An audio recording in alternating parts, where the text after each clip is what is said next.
Buenos días a todos los que a esta hora nos acompañan en la página de Facebook del Ministerio de Salud y Protección Social. Como todas las semanas, contamos con un invitado que responderá a las inquietudes de la ciudadanía respecto al proceso de vacunación por COVID-19. Nos encontramos con el jefe de la Unidad de Inmunizaciones de la Organización Panamericana de la Salud, Cuauhtémoc Ruiz. Doctor, bienvenido. Mucho gusto. Empecemos por el tema de la seguridad y la eficacia de las vacunas, en este caso para el COVID-19. ¿Por qué podemos decir que son seguras y eficaces las vacunas que hasta ahora hemos avalado acá en Colombia y que llegarán a nuestro plan de vacunación? Bueno, primero, globalmente, todas las vacunas deben mostrar que son seguras y que son eficaces para que tengan una recomendación de uso.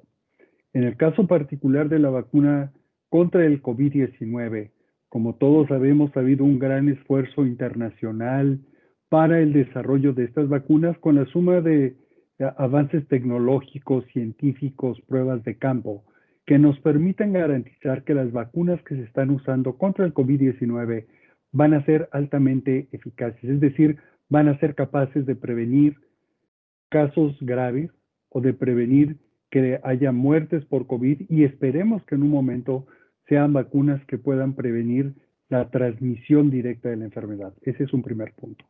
Pero el segundo punto es que todos estos estudios que se llevan de las vacunas nos deben permitir garantizar que estas vacunas son seguras. Y cuando decimos que son seguras nos referimos a que sean vacunas que no causen daño, ¿sí? Por el hecho de aplicarlas. Recordemos que la vacuna lo que estamos buscando es prevenir, por lo tanto no se deben usar vacunas que pueden ocasionar algún daño. Todas las vacunas que usamos dentro de los esquemas nacionales de inmunizaciones son vacunas que han seguido todos los protocolos que nos garantizan la seguridad para su uso, y en el caso de la vacuna contra el COVID-19 así será también. ¿Cuáles son las ventajas de la vacunación? ¿Cómo podemos decir que la vacunación nos permite esto o aquello? Bueno, la vacunación lo que trata de hacer es similar a lo que fuera una infección natural.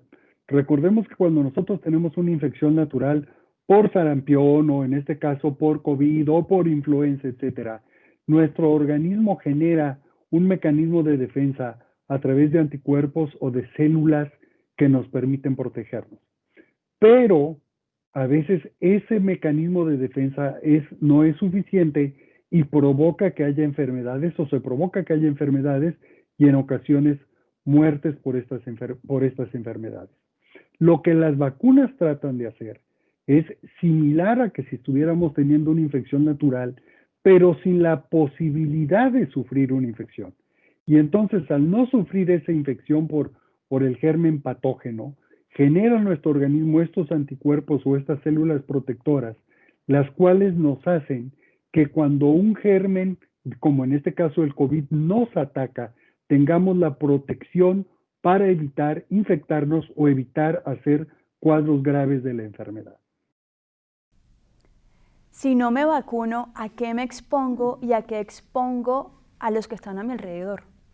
Bueno, si tú no te vacunas, te expones a que no estés protegida, ¿no? Y te expones a que si la enfermedad llega, la probabilidad de que hagas un cuadro grave o un cuadro fatal es alto, porque no tienes la protección necesaria. Ese es desde el punto de vista personal. Pero desde el punto de vista colectivo, si no te vacunas, estás favoreciendo a que mantenga el ciclo de transmisión de la enfermedad. Y entonces, mientras más susceptibles haya en la comunidad, es más fácil que la enfermedad se vaya transmitiendo a nuestros familiares, a nuestro entorno social, o también vayamos haciendo cadenas de transmisión con múltiples casos. Desmitifiquemos en este caso de las vacunas por COVID-19, desmitifiquemos un poco estas noticias falsas que han rondado a través de las redes sociales, y es el tema de que pueden causar infertilidad, de que están poniendo un chip y demás situaciones para que la gente no se vacune. ¿Cómo podemos decir esto no es cierto y esto es lo que de verdad genera una protección en toda la sociedad?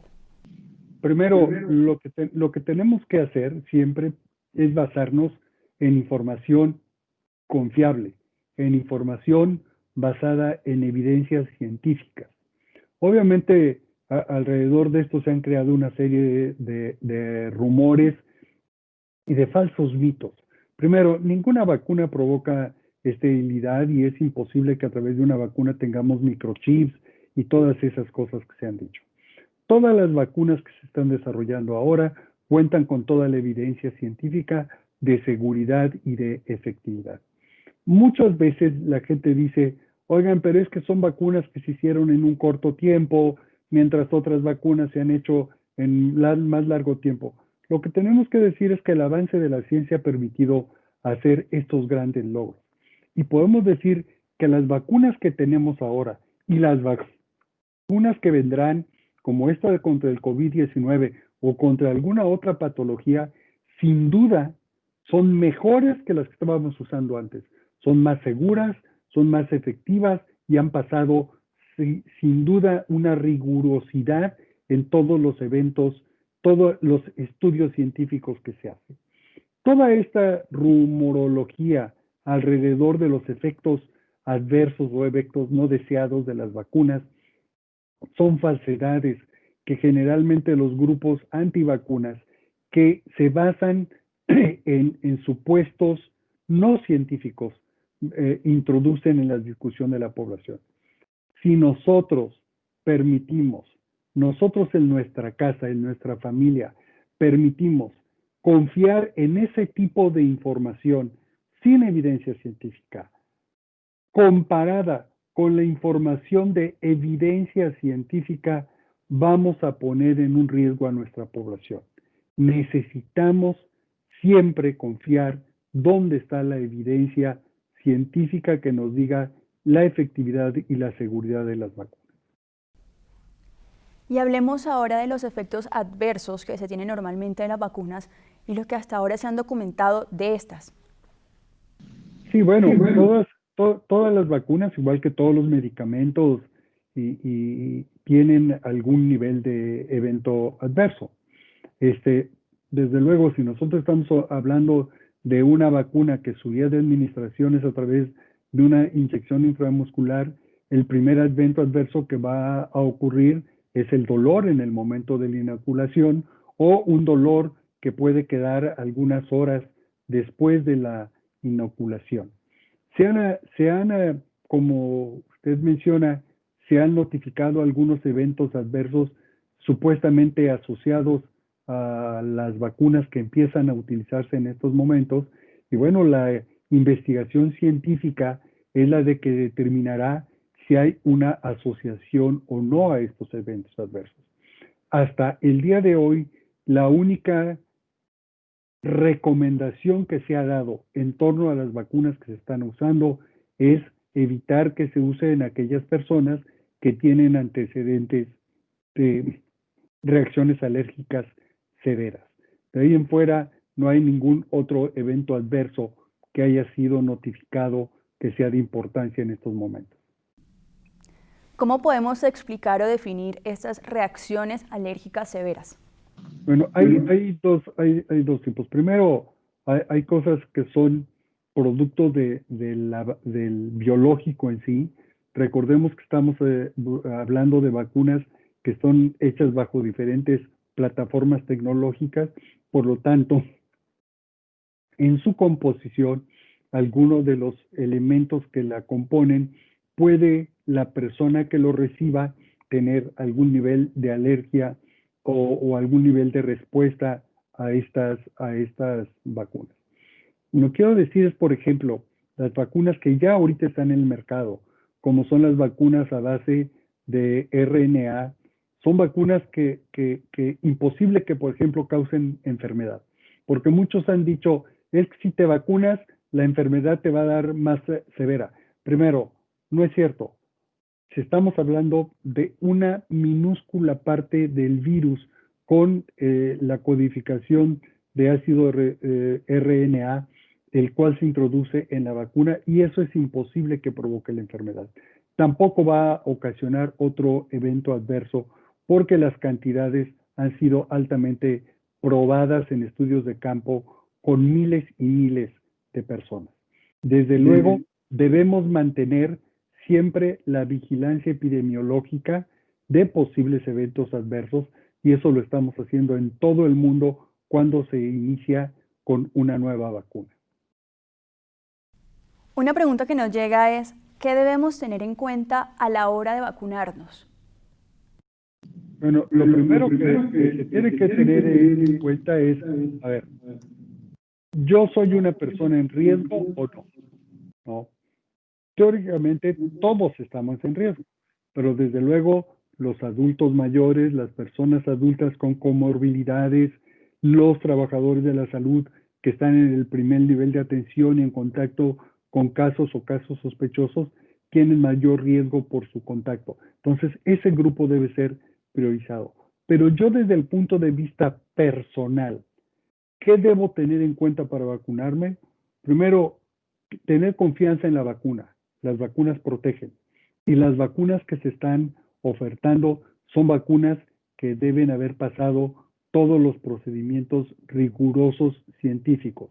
La Organización Mundial de la Salud, la Organización Panamericana de la Salud, recomienda que se usen las vacunas que tienen la precalificación o la autorización de uso de emergencia por parte de la Organización Mundial de la Salud o por lo que se denominan autoridades regulatorias severas, que también pueden dar esa precalificación temporal o de emergencia. Quiere decir que esas vacunas han dado toda la evidencia para que puedan ser utilizadas. Entonces yo debo tomar la decisión de vacunarme cuando sé que voy a recibir un tipo de esa vacuna. Segundo, debo entender que puedo tener alguna reacción adversa, pero esta reacción adversa generalmente es algo muy ligero, que puede ser dolor en el sitio de la inyección, puede ser en ocasiones un cuadro febril que cede con un medicamento antipirético y nada más. Pero el punto más importante que debo tomar en cuenta cuando me vacuno es, uno, que me estoy protegiendo, y al protegerme hago el siguiente paso: protejo a mi comunidad, protejo a mi familia y estoy contribuyendo a parar esta pandemia. Tenemos actualmente vacunas que son de 2 dosis. ¿Cuál es la importancia de aplicarse la segunda dosis? Es muy importante aplicarse el esquema completo de vacunación. Si ustedes recuerdan los esquemas de vacunación en los niños, hay vacunas que tenemos que aplicar 2 o 3 dosis, ¿no? Por ejemplo, la vacuna contra la difteria, toserina, tétanos, hemófilos, influenza y hepatitis B, que le llamamos la pentavalente, tenemos que aplicarle al niño 3 dosis al menos a los 2, 4 y 6 meses. ¿Y por qué es? Porque con una primera dosis se alcanza un nivel de anticuerpos, los cuales, si no se aplica una segunda dosis, generalmente con el tiempo pueden caer. En cambio, cuando se aplica la segunda dosis, viene lo que se llama una reacción de refuerzo, donde los niveles de anticuerpos alcanzan niveles más altos y que permiten mantener una memoria inmunológica por largo tiempo. Por eso es bien importante que se aplique el esquema completo. Si son 2 dosis, debemos aplicar las 2 dosis. Pero también debemos aplicarlas con el periodo que esté establecido. No podemos aplicar una vacuna en la primera dosis y la otra aplicarla 6, un año después. Debemos aplicarla de acuerdo al esquema que se está dando al tipo de vacuna que estamos utilizando. Otra pregunta que nos llega es, si recientemente me vacuné contra otra enfermedad, ¿puedo vacunarme contra el COVID-19?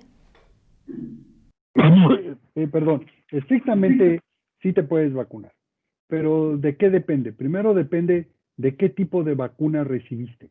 ¿Sí? Si recibiste una vacuna de virus vivo atenuado, como puede ser la vacuna de sarampión, se recomienda que pase alrededor de 90 días antes o después de que te apliques la vacuna de COVID. Si te vacunaste con otro tipo de vacuna que no lleva una virus o un producto vivo atenuado, no hay un periodo inmediato que diga tienes que tener una ventana de vacunación. Entonces, depende mucho con qué vacuna te hayas puesto o qué vacuna te vas a poner. ¿Es posible que una persona luego de vacunarse contra el COVID-19 sea diagnosticado positivo con esa enfermedad? Bueno, depende de en qué momento. Mira, hay dos cosas. Primero, en el momento en que uno se vacuna, los niveles de anticuerpos y de protección empiezan a elevarse hasta 2 semanas después de que haya recibido la primera dosis. ¿No? Ese es un punto. Y segundo, cuando tú recibes la dosis de refuerzo o la segunda dosis, tus niveles de anticuerpo se elevan. Si tú no recibes la segunda dosis, los niveles de anticuerpos de la primera dosis con el tiempo tienden a bajar y obviamente estarías susceptible para vacunarte. Ese es un punto. Entonces, si yo me vacuno hoy, no quiere decir que mañana ya estoy protegido. Hay que entender que después de la primera dosis se tarda en promedio unos 15 días en lograrse los niveles óptimos de anticuerpos para estar protegido. Ese es un punto. Y segundo, algo que no sabemos todavía es cuánto tiempo va a durar la inmunidad de esa vacuna. Entonces, la inmunidad de esa vacuna puede durar 2 años, puede durar 3 años, puede durar 4 años, no lo sabemos, es parte de los estudios que se están haciendo. Recordemos que es una vacuna nueva, que nunca se había utilizado y que por lo tanto apenas estamos haciendo esos estudios de observación. En Colombia, el Plan Nacional de Vacunación prioriza a los mayores de 80 años y al talento humano en salud. ¿Nos puede explicar un poco a profundidad este tema que ya abordó en una pregunta anterior sobre la importancia de proteger estas poblaciones? Bueno, primero, cada país decide cuáles son sus prioridades de vacunación con base al objetivo para el que está aplicando la vacunación. Las recomendaciones de la Organización Mundial de la Salud han sido dos principalmente. Uno es aplicar la vacunación para tratar de reducir la mortalidad ocasionada por el COVID-19. Y segundo es el aplicar la vacunación y mantener los servicios esenciales de salud funcionando adecuadamente. Eso nos lleva entonces a que por qué los trabajadores de la salud de primera línea son prioridad. ¿Sí? Son prioridad primero porque tienen un alto riesgo de infectarse y segundo porque se requiere que los servicios de salud estén funcionando y para eso requerimos que haya trabajadores protegidos y sanos. Ese es un punto. Y los mayores de 80 años de edad, que como es en el caso de Colombia y otros países que empiezan entre 80 y 70 años de edad, es porque epidemiológicamente han encontrado que esa población es la más vulnerable y en la que se están reportando las mayores tasas de mortalidad y la intención es evitar que fallezcan por estas enfermedades. ¿Y cómo entonces enviarle el mensaje a los jóvenes de que la priorización se da precisamente por estas indicaciones y por temas epidemiológicos? Mira, es muy importante esta pregunta, porque los jóvenes tienden a creer que ellos no se infectan y que no se enferman. No, los jóvenes se infectan y se enferman. Las dos cosas ocurren. Y al infectarse, muchos de ellos son los mecanismos de transmisión hacia el interior de la familia y se enferman también. Lo que ocurre es que los casos más graves se están dando en personas adultas, adultas mayores o personas adultas con comorbilidades. Por eso los jóvenes deben entender que si ante el reducido número de dosis de vacuna que tenemos en este momento en el mundo, tenemos que decidir a quién se debe vacunar. La mayoría de los programas nacionales están decidiendo vacunar a los adultos mayores porque están evitando que mueran. Entonces, cuando haya mayor número de dosis de vacuna, obviamente va a ampliarse la vacunación hacia grupos más jóvenes. Pero en este momento el objetivo es evitar que haya más muertes y la mayoría de las muertes se ha observado en adultos mayores. Una de las preguntas que nos llega es si con la vacunación se acaban el tema de lavado de manos, de uso constante de tapabocas, se acaba la pandemia. No, la respuesta tajante sería no. No se acaba la pandemia y no debemos parar las otras medidas de higiene, de distanciamiento social, de protección. ¿Por qué no se acaba la pandemia? Primero, porque no vamos a tener en un corto tiempo vacunas para poder inmunizar y proteger a toda la población. Y eso nos lleva a que la transmisión comunitaria se mantenga. Y la única medida de protección, si no tenemos vacunas, vacunada a toda la población, es mantener el lavado de manos, es mantener la protección, el uso del cubrebocas, ¿sí? El distanciamiento social, debemos mantener las medidas no farmacéuticas. Entendamos también que no, las vacunas no son 100% efectivas.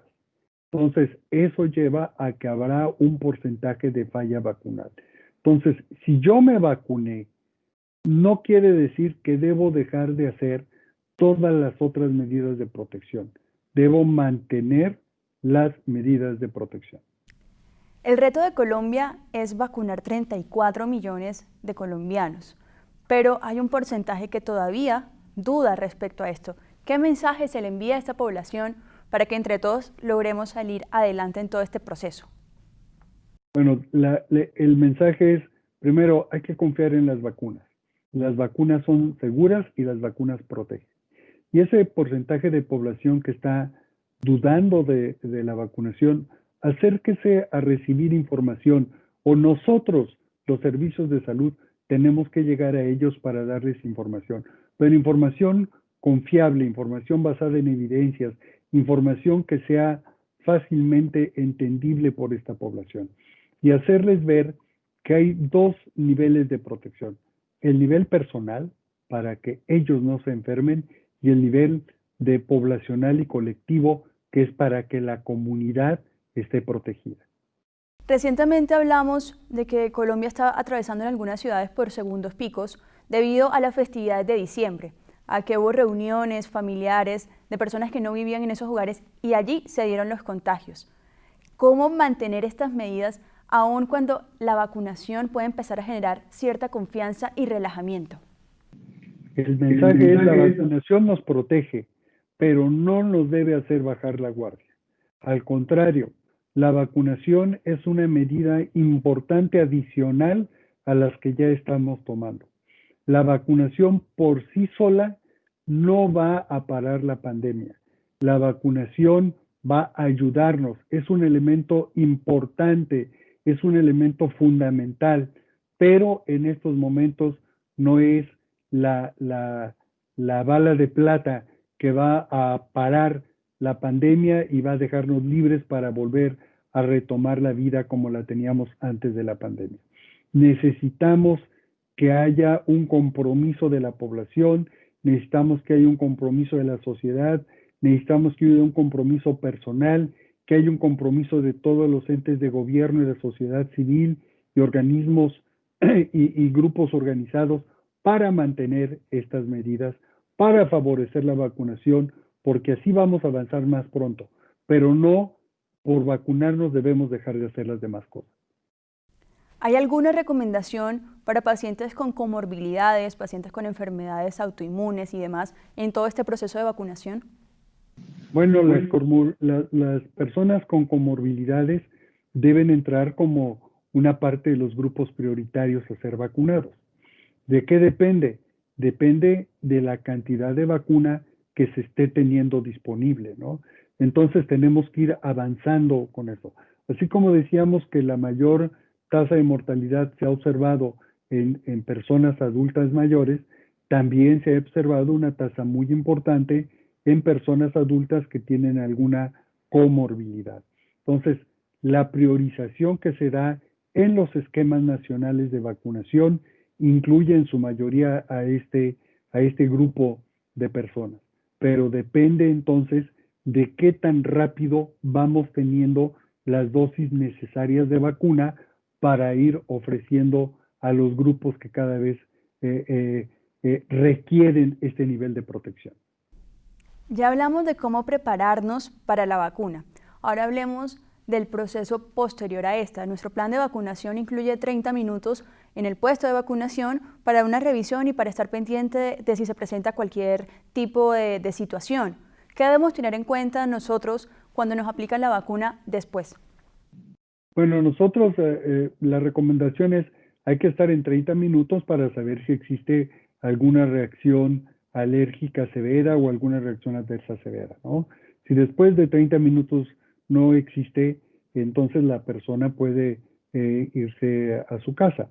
Y como decíamos, puede tener algunos eventos, y estos eventos generalmente son dolor en el sitio de la inoculación, en algunos momentos puede presentar algún cuadro de febrícula, en algunos momentos puede presentar algún cuadro de cansancio.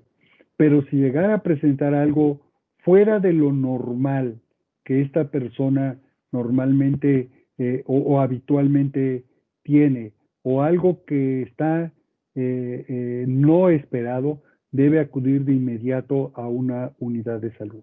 Afortunadamente, ya van varios millones de dosis que se han aplicado en el mundo y el reporte de eventos adversos severos es muy pequeño hasta estos momentos.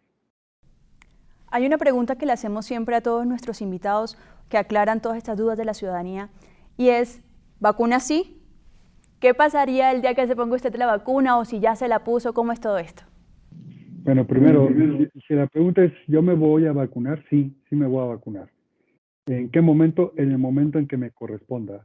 Yo por el lugar donde estoy viviendo en estos momentos, todavía no entro en los grupos de priorización. Pero en cuanto me corresponda, inmediatamente me iré a poner la vacuna e inmediatamente haré que mi familia, que mis amigos, que mis conocidos también se apliquen la vacuna de acuerdo a las políticas que hay en cada uno de los países. Y finalmente un mensaje para toda la población para que esté consciente y investigue, que esté informado de todos estos procesos de vacunación que se dan aquí en el país y todas estas noticias que se van dando conforme va avanzando la pandemia. Sí, nosotros tenemos que entender que la pandemia nos ha puesto a prueba como grupo poblacional, nos ha puesto a prueba como país, nos ha puesto a prueba como humanidad, nos ha puesto a prueba como grupos científicos, como grupos de trabajadores de la salud pública. Y ahí es donde tenemos que responder. Y tenemos que responder como personas, primero protegiéndonos, pero además haciendo nuestras medidas de higiene y nuestras medidas de distanciamiento social para proteger no nada más a mi persona, sino proteger también a mis allegados y a mi comunidad. Pero si en eso también implica que poniéndome la vacuna contribuyo importantemente a esto y considerando que la vacuna es un elemento muy importante, seguro y que no me da efectividad para protegerme contra esta enfermedad, debo hacerlo. Debo dejar de guiarme por rumores. Debo acudir a las fuentes formales de información. Y aquí permíteme hacer un punto. A veces la gente cree que si acudo a las fuentes formales de los ministerios de salud o de las oficinas de gobierno, no me van a decir la verdad, ¿no? Por toda la estigmatización que se ha hecho. Pero en estos momentos las fuentes de información en los ministerios de salud son las fuentes más confiables porque están recabando información de todas las organizaciones internacionales de salud, de la Organización Mundial de Salud, del grupo de expertos de vacunación de la OMS, de la UNICEF, de organismos internacionales, de universidades. Pero si no les basta con ir a las fuentes oficiales que existen en su país, ahora la tecnología nos permite entrar a fuentes de universidades, de centros de investigación que nos pueden dar evidencias y nos pueden dar información. Pero por favor, acudan a fuentes confiables, no a fuentes que propagan falsos rumores, rumores o falsedades. Muchísimas gracias, doctor Ruiz, por acompañarnos en esta transmisión. A sus órdenes.